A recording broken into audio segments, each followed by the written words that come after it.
कहानी की शुरुआत रशिया के एक बहुत ही अमीर इंसान के बेटे से होती है जिसका नाम सैम है। सैम का फादर रशिया का सबसे बड़ा बिजनेसमैन और पावरफुल इंसान होता है जिसके दौलत का फायदा उठाते हुए सैम बहुत ज्यादा घमंडी हो जाता है। सैम अपना सारा टाइम नाइट क्लब पार्टीज और लोगों को परेशान करने में बिताता है। हालांकि उसने अपनी जिंदगी में एक पैसा भी नहीं कमाया, बस वो अपने बाप के पैसों को फजूल और गलत कामों में बर्बाद करने लगता है। सैम के पास पैसा ज्यादा होने की वजह से वह किसी को भी अपने बराबर नहीं समझता था। वो हमेशा लोगों को नीच नजरों से देखता था। सैम की इन हरकतों से उसका फादर भी बहुत ज्यादा परेशान था। एक रात सैम एक लड़की को इस्तेमाल करता है और फिर उसे जबरदस्ती अपनी गाड़ी से उतार देता है। इसके बाद वो अपनी फेरारी कार को स्पीड से भगाता है। पैसों के नशे में वो इतना गुम हो गया था कि किसी कानून को नहीं मानता था। वो गवर्नमेंट के बनाए हुए हर एक रूल्स को तोड़ देता और फिर पुलिस के मुंह पर फाइन मारकर खुद को छुड़ा लेता। उसे लगता था कि पैसों से दुनिया की किसी भी चीज को खरीदा जा सकता है, लेकिन यह सिर्फ उसकी सोच थी। एक दिन जब वो फुल स्पीड से अपनी कार को भगा रहा होता है तभी उसके पास पुलिस की गाड़ी आती है जो सैम को गाड़ी रोकने के लिए कहता है क्योंकि वो बहुत तेज स्पीड से गाड़ी चला रहा था। सैम अपनी गाड़ी रोकता है और उस पुलिस वाले के मुंह पर पैसे मारता है और कहता है कि यहाँ से दफा हो जाओ, लेकिन ये पुलिस वाला बाकी पुलिस की तरह नहीं था। वो पैसे लेने से इनकार कर देता है। यह देखकर सैम गुस्से में गाड़ी यहाँ से निकालने की कोशिश करता है, पर तभी वो पुलिस वाला उसकी गाड़ी रोकने के लिए उसके सामने आ जाता है। अब सैम को और ज्यादा गुस्सा आ जाता है, इसलिए सैम उसकी परवाह किए बिना गाड़ी चला देता है। वो उस पुलिस ऑफिसर को अपनी कार के बोनट पर लटका कर ले जाने लगता है। पुलिस को अपनी गाड़ी के बोनट पर लटका हुआ देखकर सैम जोर जोर से हंसता है। सैम की इस हरकत से पुलिस वाला जख्मी हो जाता है, जिस वजह से सैम को जेल में डाल दिया जाता है। जेल में डालने के बावजूद सैम को अपने के पर पछतावा नहीं हो रहा था, बल्कि वो उल्टा पुलिस वालों से यहाँ जेल में एक लड़की की डिमांड कर रहा था। अब क्योंकि सैम एक बहुत ही अमीर इंसान का बेटा था, इसलिए पुलिस वाले उसे कुछ नहीं कहते। पुलिस ऑफिसर सैम के फादर को इसकी कंप्लेन कर देता है। कुछ देर बाद सैम का फादर जेल में आता है, जो कि एक बहुत ही पावरफुल इंसान है। पुलिस ऑफिसर सैम के फादर को बताता है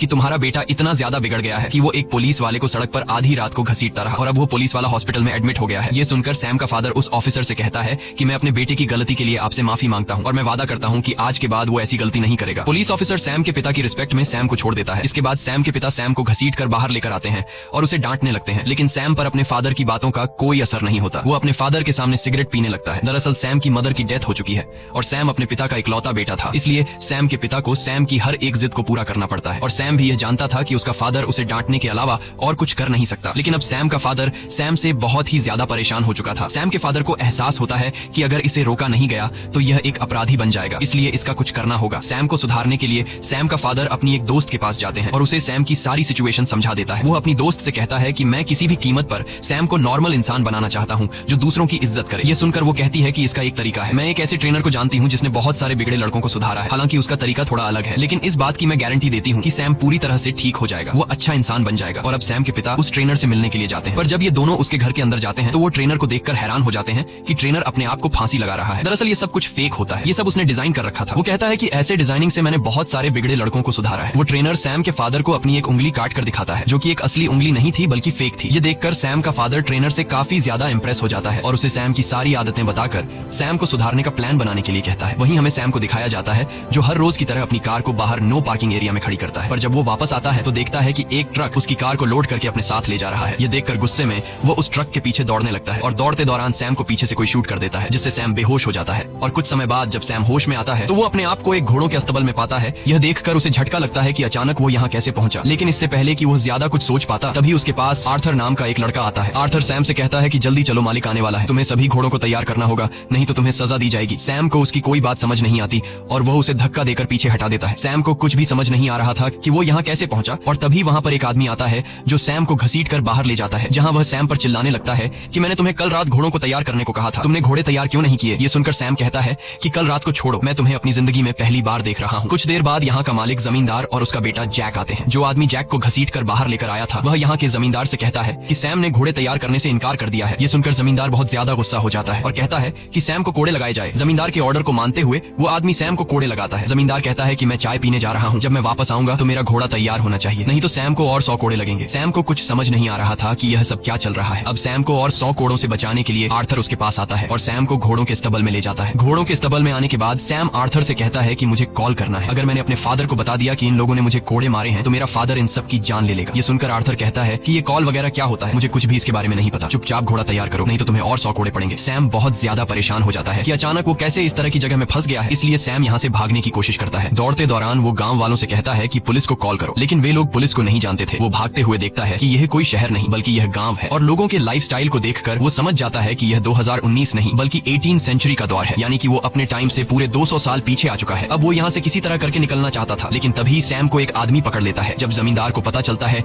कि सैम ने गांव से भागने की कोशिश की है तो वह उसे फांसी की सजा सुना देता है। अब गांव से भागने के जुर्म में सैम को कुछ दूसरे लोगों के साथ फांसी के लिए ले जाया जा रहा होता है। जब सैम को फांसी लगने ही वाली होती है तभी वहाँ पर जमींदार की बेटी आती है जो अपने पिता से कहती है कि मैं इस तरह के खून खराबे से परेशान हो चुकी हूँ, आज मेरा बर्थडे है, कम से कम आज तो किसी की जान मत लीजिए। जमींदार अपनी बेटी की बात मान लेता है और वो सैम को छोड़ देता है। अब इस गाँव में जो कुछ भी हो रहा था वो ऊपर से एक चील देख रहा था। फिर यह चील गाँव के बाहर बने हुए एक घर में पहुँचता है जहाँ पर एक आदमी इसे पकड़ता है और यहाँ हमें पता चलता है कि यह कोई चील नहीं बल्कि ड्रोन है। ये पूरा सेटअप सैम के पिता ने ढेर सारे पैसे लगाकर सैम को सुधारने के लिए किया है। ट्रेनर ने जंगल के बीचों बीच एक सेट बनाया है जहाँ सैम को ऐसा दिखाया जाता है कि सैम टाइम ट्रैवल करके 18th सेंचुरी में पहुंच चुका है और वहाँ सैम एक नौकर की जिंदगी जी रहा है। यहाँ पर काम करने वाले सभी लोग एक्टर्स हैं और इस काम को बारीकी से अंजाम देने के लिए गांव के हर एक जगह पर हिडन कैमरास लगाए गए हैं और माइक्रोफोन के जरिए ट्रेनर सभी एक्टर्स को समझाता है कि उन्हें क्या करना है। सैम को दिखाया जाता है कि अब सैम इस बात को एक्सेप्ट कर चुका है कि सैम टाइम ट्रैवल करके 18th सेंचुरी में आ गया है और अब सैम न चाहते हुए भी इन लोगों के साथ मिलकर रहने लगता है। सैम सुबह जल्दी सूरज के निकलते ही जाग जाता है। जहाँ पहले सैम अपने घर के लग्जरी बाथरूम में खाली होता था, अब सैम जंगल के बीचों बीच खुले में पेशाब करता है। सुबह नाश्ते में उसे सूखी रोटी दी जाती है। वो यहाँ अपनी ड्यूटी निभाते हुए घोड़ों को तैयार करता है जिससे सैम को बहुत मुश्किलों का सामना करना पड़ता है और अगर सैम से कोई गलती होती है तो सजा के तौर पर सैम को घोड़े खाने पड़ते हैं और रात को बेड पर सोने के बजाय मजबूरी में सैम को जमीन पर सोना पड़ता है। सैम को कुछ समझ नहीं आ रहा होता है कि वो इस तरह की जिंदगी कैसे जिएगा और सैम हमेशा ऊपर वाले से यही विश करता है कि कब सैम वापस अपने टाइम यानी 2019 में जाएगा। एक दिन जब सैम गाँव में घूम रहा होता है तब सैम को पास में किसी के रोने की आवाज सुनाई देती है। जब सैम वहाँ जाकर देखता है तो पता चलता है कि यह जमींदार की बेटी सोफिया है। सैम उसके पास जाता है और उसके रोने की वजह पूछता है। सोफिया कहती है कि मेरे पिता मेरी शादी एक बूढ़े आदमी से कराना चाहते हैं, मैं उससे शादी नहीं करना चाहती। लेकिन इस बात से सैम को कोई फर्क नहीं पड़ता। सैम कहता है कि यह तो अच्छी बात है, वो बूढ़ा आदमी जल्दी ही मर जाएगा और उसकी सारी दौलत तुम रख लेना। सैम यहाँ इतने बुरे हालात में होने के बावजूद अपनी शैतानियों से बाज नहीं आ रहा था। वो अगले दिन जमींदार की मुर्गी चुरा लेता है क्योंकि यहाँ हर रोज सब्जी खाकर सैम बोर हो चुका था। सैम अपने दोस्त आर्थर से कहता है कि जल्दी से इसे पका कर लाओ और फिर हम दोनों इसे मिलकर खाएंगे। जब मुर्गी पक जाती है तब सैम अकेला ही पूरी मुर्गी खा जाता है। सैम आर्थर के लिए कुछ भी नहीं बचाता। आर्थर जब उसके पास आता है और अपने हिस्से का चिकन मांगता है तब सैम आर्थर से कहता है कि मैंने तुम्हारे हिस्से का चिकन भी खा लिया। यह सुनकर आर्थर को बहुत बुरा लगता है। कुछ देर बाद जमींदार के घर पर नौकरों का जो सीनियर होता है उससे पता चलता है कि जमींदार की मुर्गियों में से एक मुर्गी कम है और वह मुर्गी घर में रहने वाले किसी एक नौकर ने चुरा कर खाई है। इसलिए वहाँ पर जितने भी लोग काम करते हैं वो उन्हें लाइन से जमीन पर बैठा देता है और उनसे कहता है कि जिसने भी मुर्गी चुराई है वो अपने आप सामने आए वरना सबको सजा मिलेगी। जब कोई भी मानने को तैयार नहीं होता तब उसे आर्थर पर शक होता है। वो आर्थर को घोड़ों के स्तब्ल में ले जाकर बहुत ही बुरे तरीके से पीटता है। सैम ये सब कुछ देख रहा होता है लेकिन वो सच नहीं बताता। सैम को सिर्फ अपने आप की परवाह होती है। उसे अभी भी किसी दूसरे को तकलीफ में देखकर कोई फर्क नहीं पड़ता। कुछ देर के बाद आर्थर सैम के पास आता है और अपनी शर्ट ऊपर करके उसे अपनी पीठ पर कोड़ों के निशान दिखाता है जो कि दरअसल यह एक रियलिस्टिक बनाया गया मेकअप था। लेकिन सैम को यह पता नहीं था कि यह असली में मेकअप है। सैम को सच में लग रहा था कि आर्थर ने मार खाई है, लेकिन यह जानने के बावजूद कि आर्थर ने मेरी वजह से मार खाई है फिर भी सैम को आर्थर के लिए जरा सा भी बुरा नहीं लगता। तभी वहाँ रोज नाम की एक लड़की घोड़े से उतरती है। घोड़े से उतरते समय सैम उसका अंडरवेयर देख लेता है। यह सब देखकर सैम के दिल में कुछ देर के लिए फीलिंग्स जागने लगती हैं, लेकिन तब उसे रियलाइज होता है कि यह लड़की 18th सेंचुरी में भी मॉडर्न दौर का अंडरवेयर कैसे पहन रही है। ये सब समझने के बाद सैम दौड़कर उस लड़की के पास जाता है और उस लड़की को अपना अंडरवेयर दिखाने को कहता है। सैम कहता है कि तुम्हारे पास फ्यूचर के अंडरवेयर कैसे आए। जब वो लड़की कुछ भी रिस्पॉन्स नहीं देती तब सैम जबरदस्ती उसे चेक करने लगता है। अब इससे पहले कि सैम सब कुछ देख पाता तब गांव वाले आकर उस लड़की को सैम से छुड़ा लेते हैं और रोज नाम की वो लड़की अपने घोड़े पर सवार होकर चली जाती है। दूसरी तरफ कंट्रोल रूम में ट्रेनर किसी तरह भी सैम को यह सच्चाई मालूम होने नहीं देना चाहता था कि यह सब रियल नहीं बल्कि फेक है। वो हर हाल में सैम को बदलकर सुधारना चाहता था और अगर सैम को सच्चाई का पता चल गया तो वो कभी नहीं सुधर पाएगा। वहीं सैम के पिता भी यह सब बंद करने को कहते हैं क्योंकि इतनी कोशिश करने के बावजूद भी उनका बेटा सुधरने का नाम ही नहीं ले रहा था। लेकिन तभी उन्हें मैसेज आता है कि गांव में सैम रॉस से माफी मांगने के लिए उसे ढूंढ रहा है। ये मैसेज सुनकर उन्हें लगता है कि हमें थोड़ी बहुत और कोशिश करनी चाहिए। इसके बाद ट्रेनर माइक्रोफोन के जरिए रॉस से कहता है कि तुम जल्दी से सैम के सामने आओ। रॉस जब सैम के सामने आती है तब सैम सच में रॉस से माफी मांगता है और कहता है कि मुझे आपके साथ इस तरह की बदतमीजी नहीं करनी चाहिए थी। रॉस सैम को माफ कर देती है और सैम से ज्यादा बात किए बिना वहाँ से चली जाती है। अब रात को गाँव में एक फेस्टिवल होता है जिसकी सब तैयारी करते हैं। यहाँ सब गाते नाचते और खूब एंजॉय करते हैं। इस फेस्टिवल में सैम भी गाँव के लोगों के साथ नाचने लगता है। तभी जमींदार की बेटी सोफिया सैम के साथ आकर नाचने लगती है। वो धीरे धीरे सैम से चिपकने की कोशिश करती है और कहती है कि मैं उस अमीर बूढ़े से कभी भी शादी नहीं करूंगी। मैं अपने लिए एक खूबसूरत नौजवान लड़का ढूंढ रही हूँ। अगर मुझे कोई नौजवान लड़का नहीं मिला तो मैं खुद को मार डालूंगी। असल में यह सब ट्रेनर का प्लान होता है कि सैम जमींदार की बेटी के प्यार के जाल में फंसे ताकि उसके दिल में इमोशंस आए और वो बदल सके। लेकिन सैम को जमींदार की बेटी में कोई इंटरेस्ट नहीं होता। वो अभी भी रॉज को ढूंढ रहा होता है। वो देखता है कि रॉज एक जगह अकेली बैठी हुई है। ये देखकर वो फौरन रॉज के पास आता है और उससे बात करने की कोशिश करता है, लेकिन रॉज सैम से ज्यादा बात नहीं करती। तभी वहाँ पर आर्थर आता है जो उसे बताता है कि जमींदार की बेटी तालाब में डूब रही है। ये सुनते ही सैम दौड़कर उसे बचाने के लिए जाता है और उसे बचा लेता है। वो मास्टर की बेटी को बचाकर उसके घर ले जाता है जहाँ पर मास्टर की बेटी उसके करीब आने की कोशिश करती है, मगर सैम को इसमें कोई इंटरेस्ट नहीं होता। इसलिए वो इसे यहीं पर छोड़कर सीधा रोज के पास चला जाता है और उससे कहता है कि चलो मेरे साथ इस फेस्टिवल में, क्योंकि सैम ने सुन रखा था कि इस फेस्टिवल में जो लड़का लड़की साथ रहेंगे वे हमेशा के लिए एक दूसरे के पार्टनर बन जाएंगे। लेकिन रॉज सैम को इग्नोर करके दरवाजा बंद कर देती है जिससे सैम बहुत उदास हो जाता है। असल में रॉज सैम को इसलिए इग्नोर कर देती है क्योंकि ट्रेनर ने रॉज को सैम से दूर रहने को कहा था। दूसरी तरफ ट्रेनर और सैम के पिता मॉनिटर रूम से यह सब देख रहे होते हैं। ट्रेनर को यह पता चल जाता है कि सैम मास्टर की बेटी में नहीं बल्कि रॉज में इंटरेस्टेड है। इसलिए अगले दिन ट्रेनर रॉज को अपने पास बुलाता है और कहता है कि अब तुम्हें अपने एक्ट को बदलना होगा। वो बताता है कि सैम का इंटरेस्ट अब सोफिया से हट गया है और वो तुम्हारे में इंटरेस्टेड है, इसलिए तुम्हें सैम के करीब जाना होगा। रॉज इस एक्ट के लिए मान जाती है, लेकिन यहाँ पर रॉज के बॉयफ्रेंड को रॉज का ये एक्ट पसंद नहीं आता और वो खुद भी इस एक्ट में जमींदार के बेटे का रोल प्ले कर रहा होता है। रॉज अपने बॉयफ्रेंड को समझाती है कि ये सिर्फ एक्टिंग है और मैं ये सिर्फ सैम को एक अच्छा इंसान बनाने के लिए कर रही हूँ। ये सुनकर उसका बॉयफ्रेंड उसकी बात मान जाता है। अगले दिन हमें गाँव दिखाया जाता है जहाँ पर जमींदार अपने बेटे जैक के लिए बहुत परेशान होता है क्योंकि जैक ने शहर जाकर कुछ सिपाहियों को मारा है और अब कुछ दूसरे सिपाही उसे सजा देने के लिए गाँव में आने वाले हैं। इसीलिए जमींदार अपने पास सैम को बुलाता है और उसे कहता है कि तुम मेरे बेटे की सजा अपने ऊपर ले लो, इसके बदले हम तुम्हें आजाद कर देंगे। आजादी का नाम सुनते ही सैम इसके लिए तैयार हो जाता है। वो सोचता है कि हर रोज यहाँ कुत्ते की तरह जीने से अच्छा है कि थोड़ी देर की सजा सह लो और फिर उसके बाद मैं उम्र भर आजाद रहूंगा। कुछ देर बाद सिपाही आते हैं और वे जमींदार के बेटे को ढूंढने लगते हैं। यहाँ सैम कहता है कि मैं ही जमींदार का बेटा हूँ और मैंने शहर जाकर कुछ सिपाहियों को मारा था। ये सुनकर वो लोग सैम को पकड़ लेते हैं और सैम को सजा के तौर पर कोड़े लगाते हैं। कोड़े खाने के बाद सैम नए कपड़े पहनकर आजादी के लिए सीधा जमींदार के बेटे जैक के पास जाता है और उसे कहता है कि मैंने अपना काम पूरा कर लिया, अब तुम्हें मुझे आजाद करना होगा। ये सुनकर जमींदार का बेटा जैक सैम पर जोर जोर से हंसने लगता है। वो सैम को नीचे गिराकर कहता है कि तुम कितने बड़े बेवकूफ हो, इतनी आसानी से तुम आजाद नहीं हो सकते। वो सैम के मुंह पर थूक कर कहता है कि जाओ यहाँ से निकल जाओ और मेरे घोड़े तैयार करो। सैम जमींदार के बेटे के इस बर्ताव पर उसे कुछ नहीं कहता और चुपचाप वहाँ से निकल जाता है। दूसरी तरफ कंट्रोल रूम में बैठा सैम का फादर और ट्रेनर ये सब कुछ देखकर बहुत ही मायूस हो जाते हैं क्योंकि ये लोग चाहते थे कि सैम को अपने हक के लिए लड़ना चाहिए था। सैम अब इस जिंदगी को एक्सेप्ट कर लेता है। वो हर रोज उदासी में घोड़ों के अस्तबल में घोड़ों को तैयार करता है और वो अपना ज्यादातर टाइम रोज के साथ बिताता है। सैम को रोज से प्यार होने लगा था लेकिन रोज सिर्फ एक्टिंग कर रही थी। इस तरह से कुछ दिन और गुजर जाते हैं और एक दिन जब यह दोनों घूम रहे होते हैं तभी सैम की नजर आसमान में चील पर पड़ती है। वो रोज से कहता है कि मैं काफी दिनों से नोटिस कर रहा हूँ ये चील हमेशा मेरे ऊपर मंडराती रहती है। दरअसल ये एक ड्रोन होता है जो हर वक्त इनको ट्रैक करता रहता है और यह बात रोज को भी पता होती है। रोज उसे झूठ कहती है कि मैं इस चील को बचपन से देख रही हूँ, यह हमारे गांव की रक्षा करने के लिए हमेशा हमारे गांव के ऊपर मंडराती रहती है। वहीं हमें जमींदार की बेटी और उसके बेटे जैक को दिखाया जाता है। ये दोनों ट्रेनर से नाराज होते हैं। सोफिया को इस बात का गुस्सा होता है कि उससे मेन रोल छीनकर रोज को दे दिया गया है और जैक भी अपनी गर्लफ्रेंड को सैम के साथ देखकर परेशान था। और अब यह दोनों जब एक दूसरे के साथ अपना दुख शेयर कर रहे होते हैं तो बातों ही बातों में यह दोनों एक दूसरे के करीब आ जाते हैं और ये दोनों एक घोड़े के अस्तबल में जाकर रोमांस करने लगते हैं। वहीं पास से गुजरते हुए सैम और रोज को स्टबल से किसी की आवाज सुनाई देती है और जब ये दोनों अंदर जाते हैं तो रोज जेक और सोफिया को देखकर हैरान रह जाती है। दरअसल जेक रोज का असल जिंदगी में बॉयफ्रेंड है, इसलिए वो अपने बॉयफ्रेंड को एक दूसरी लड़की के साथ इंटीमेट होते हुए देखकर बहुत ज्यादा उदास हो जाती है और वह जैक से नाराज होकर वहां से चली जाती है।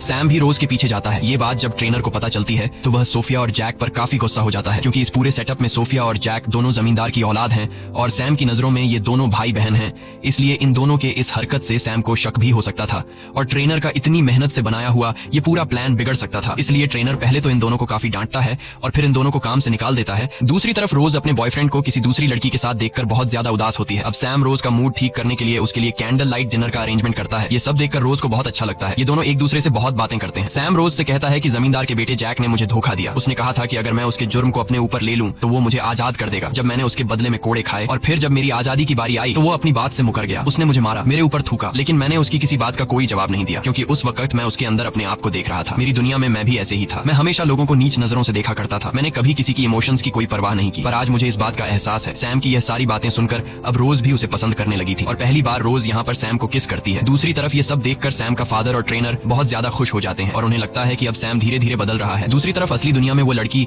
जो इस एक्ट में जमींदार की बेटी का रोल प्ले कर रही थी, वह एक इंटरव्यू के दौरान सबको बता देती है कि रशिया का जो सबसे अमीर आदमी है यानी कि सैम का फादर, उसने अपने बेटे को एक गांव में कैद करके बंदी बनाकर रखा है। वह उसके जज्बातों के साथ खेल रहा है। यह खबर पूरी मीडिया में आग की तरह फैल गई और सोफिया नामी इस लड़की ने यह अफवाह इसलिए फैलाई क्योंकि ट्रेनर ने उसे काम से निकाल दिया था। सैम के अगवा होने की खबर को सुनते हुए पुलिस इसकी जांच पड़ताल करने लग जाती है। सैम के फादर को जब ये बात पता चलती है कि पुलिस अब यहाँ आने वाली है तो वो ट्रेनर से कहता है कि हमें अब ये सब कुछ बंद करना होगा। ट्रेनर कहता है कि पुलिस को यहाँ तक पहुँचने में टाइम लगेगा, इसलिए हम एक आखिरी एक्ट चलाएंगे जिसमें सैम या तो सुधर जाएगा या फिर हमेशा के लिए वैसा ही घमंडी रहेगा। ट्रेनर कहता है कि अब इस गांव पर मंगोल्स का अटैक होगा। वहीं गांव में हमें रोज और सैम दिखाया जाता है जहां पर रोज सैम से कहती है कि अगर हम दोनों अलग हो जाएं तो कभी मेरे प्यार पर शक मत करना, मेरा प्यार तुम्हारे लिए सच्चा है। दरअसल रोज को पता है कि आज इस एक्ट का आखिरी दिन है, इसके बाद ये दोनों अलग हो जाएंगे, इसलिए वो उसे बताना चाहती थी कि वो सच में उसे प्यार करती है। तभी वहाँ पर आर्थर आता है जो इन दोनों को बताता है कि हमारे गाँव के ऊपर मंगोल्स ने हमला किया है, हमें जल्दी गाँव में जाना होगा वरना वे लोग पूरे गाँव को आग लगा देंगे। ये सुनकर रोज और आर्थर गाँव के लिए निकल पड़ते हैं, लेकिन सैम डर जाता है। वो गाँव नहीं जाना चाहता, लेकिन जब वो देखता है कि रोज भी गाँव चली गई है तब न चाहते हुए भी वो रोज के पीछे गाँव चला जाता है और वहाँ हमें दिखाया जाता है कि मंगोल्स ने गाँव की एक लड़की को पकड़ रखा है। तब उस लड़की के फादर मंगोल्स के हेड से रिक्वेस्ट करता है कि प्लीज मेरी बेटी को छोड़ दो। मंगोल्स का हेड उस लड़की के फादर को एक चांस देता है और कहता है कि तुम हमारे एक सैनिक से लड़ो, अगर तुम जीत गए तो तुम्हारी बेटी हम आजाद कर देंगे और अगर तुम हार गए तो तुम्हारी बेटी हमारे पास रहेगी। अब उस लड़की के फादर और मंगोल के एक सैनिक के बीच फाइट होती है। दरअसल ये एक रियल फाइट नहीं होती, बल्कि ये दोनों स्टंटमैन हैं जिसे ट्रेनर ने तैयार किया है। ये दोनों काफी देर तक लड़ने के बाद आखिरकार वो सैनिक उस लड़की के फादर का सिर काट देता है, जो कि यह असल में एक डमी हेड था। अब मंगोल का हेड उस लड़की को फ्री कर देता है, क्योंकि उसके फादर ने अपनी बेटी को छुड़ाने के लिए अपनी जान की कीमत चुकाई। और अब मंगोल उस लड़की की जगह रोज को पकड़ लेते हैं और मंगोल्स का हेड कहता है कि कोई है जो इस लड़की को बचाने के लिए हमारे किसी एक सैनिक से लड़ सकता है। ये सुनकर सैम बहुत ज्यादा डर जाता है। रोज चिल्लाकर सैम को मदद के लिए पुकारती है, लेकिन वो डर कर यहाँ से जाने लगता है। वहीं हमें ट्रेनर को और सैम के फादर को दिखाया जाता है, जो सैम की इस बुजदिली को देखकर बहुत ज्यादा मायूस हो जाते हैं और उन्हें लगता है कि पिछले कई महीनों की गई हमारी मेहनत बर्बाद हो गई। सैम के फादर कहते हैं कि सब कुछ खत्म हो गया, मैं अपने बेटे को एक अच्छा और बहादुर इंसान नहीं बना पाया। वहीं हमें सैम को दिखाया जाता है, जो एक बार फिर से आसमान में उड़ती हुई चील को देखता है, जिसके बारे में रोज ने उसे बताया था कि यह हमारे गांव की रक्षक है। और अब सैम को लगता है कि यह चील भी चाहती है कि वो जाकर रोज को बचाए। इसके बाद वो हिम्मत दिखाते हुए अपने घोड़े पर बैठ जाता है और हाथ में डंडा लेकर उस तरफ जाता है जहां पर मंगोल्स ने रोज को पकड़ा हुआ था। सैम उस डंडे से मंगोल्स पर वार करता है और रोज को अपने घोड़े पर बैठाकर वहां से निकल जाता है। सैम और रोज के निकलते ही उस जगह पर पुलिस भी आ जाती है, जिन्हें यहाँ पर सैम नहीं मिलता। इन्हें बताया जाता है कि यहाँ पर शूटिंग चल रही है। अब पुलिस किसी को अरेस्ट भी नहीं कर सकती थी, क्योंकि शूटिंग करना तो कोई क्राइम है ही नहीं, इसलिए पुलिस वहां से चली जाती है। अब सैम और रोज घोड़े पर सवार होकर गांव की लिमिट से बाहर निकल जाते हैं और चलते चलते ये दोनों एक पेट्रोल पंप तक पहुंच जाते हैं। एक मॉडर्न डे पेट्रोल पंप को देखकर सैम एकदम शॉक हो जाता है। अब इससे पहले कि वह और ज्यादा कुछ समझ पाता, तभी पीछे से सैम को कोई शूट कर लेता है, जिससे सैम बेहोश हो जाता है। इसके बाद जब उसे होश आता है तो वो अपनी फेरारी गाड़ी के सामने खड़ा होता है। उसे कुछ समझ नहीं आता कि इतने दिन जो उसने 18वीं सेंचुरी में बिताए थे वो एक सपना था या फिर हकीकत। अब सैम का फादर सैम को बताता है कि तुम पिछले 3 महीनों से कार एक्सीडेंट की वजह से कोमा में थे। सैम अब फिर से अपनी पुरानी जिंदगी में लौट चुका है, पर वह पूरी तरह से बदल चुका है। जिस तरह की अय्याशी की जिंदगी वह जिया करता था, अब उसे इस जिंदगी में बिल्कुल मजा नहीं आता। हमेशा उसे रोज की याद आती है। वो उस पुलिस ऑफिसर के पास भी जाता है जिसके मुंह पर उसने पैसे फेंके थे और उसे अपनी गाड़ी के बोनेट पर लटकाकर घायल किया था। अब वह अपने किए पर बहुत शर्मिंदा होता है। वो उस पुलिस वाले से माफी मांगता है और उसे अपनी फेरारी कार गिफ्ट में देकर वहां से चला जाता है। अब एक दिन सैम जब क्लब में जाता है तो वहां पर उसे जमींदार का बेटा जैक और उसकी बेटी सोफिया दिखती है। सैम उन दोनों के पास जाता है और उनसे बातचीत करने लगता है, लेकिन वो इसे पहचानने से मना कर देते हैं, क्योंकि उनके कॉन्ट्रैक्ट में लिखा गया था कि एक्ट खत्म होने के बाद तुम इस बारे में सैम को कभी कुछ नहीं बताओगे। ये देखकर सैम बहुत ज्यादा उदास होकर वहां से जाने लगता है और उन दोनों को सैम की हालत पर तरस आ जाता है। ये दोनों सैम को अपने साथ ले जाते हैं और घोड़ों के अस्टबल के बाहर छोड़ देते हैं। सैम जब घोड़ों के अस्टबल के अंदर जाता है तो वहां पर रोज होती है। रोज को देखकर सैम बहुत खुश हो जाता है। वो कहता है, क्या तुम मुझे जानती हो? रोज कहती है, हाँ, मैंने तुम्हें बहुत मिस किया। ये दोनों एक दूसरे के गले लग जाते हैं। इसके बाद सैम रोज को लेकर अपने फादर के पास जाता है। रोज को देखकर सैम के फादर डर जाते हैं कि कहीं सैम को सारी सच्चाई तो मालूम नहीं पड़ गई। तब रोज सैम के फादर को बताती है कि मैंने सैम को सब कुछ सच बता दिया है। सैम अपने फादर से पुरानी गलतियों के लिए माफी मांगता है, साथ ही अपने फादर का शुक्रिया अदा करता है। वो कहता है कि आपकी वजह से मुझे जिंदगी और इंसानियत का पता चला और आपकी वजह से मुझे अपना सच्चा प्यार मिला। मूवी के एंड में हमें सैम को दिखाया जाता है, जो उसी गांव में मौजूद है, कि जिस तरह ट्रेनर ने उसे सुधारा, अब वो ट्रेनर की जगह को संभालते हुए बिगड़े हुए बच्चों को इस गांव में लाकर सुधारने का काम करता है। इसी के साथ कहानी खत्म हो जाती है। अगर आपको ये वीडियो अच्छी लगी हो तो हमारे चैनल को सब्सक्राइब और वीडियो को लाइक जरूर कीजिएगा।